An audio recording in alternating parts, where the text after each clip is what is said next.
কি নুন হলুদ দিচ্ছ নাকি সোনা? হ্যাঁ, মাছগুলো ধুয়ে পরিষ্কার করে নিয়ে আসলাম।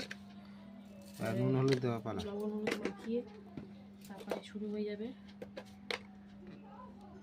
যুদ্ধ। গরমের মধ্যে আর পারছি না আমি, কি অসহ্য লাগছে। কিছু করার নেই, গরম মতো পড়তে হবে না, নাহলে আম কাঁঠাল পাকবে কি করে? হ্যাঁ, সেটাই, সব সিজনেই সব দরকার।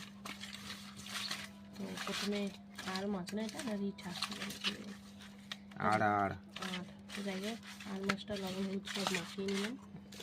চিংড়ি মাছটাও মাখিয়ে নিচ্ছি। সবজি দেখতে পেয়েছো তোমরা, সব কাটা কমপ্লিট হয়ে গেছে।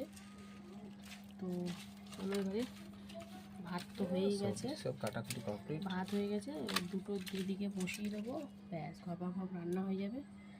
তো দেখতে থাকো, পাশে থাকো, কিছু কিছু শেয়ার করবো। গরমের মধ্যে বুঝতে পারছি, দেখো ঘাম বেরিয়ে গেছে। মাছ ধোয়া কাটা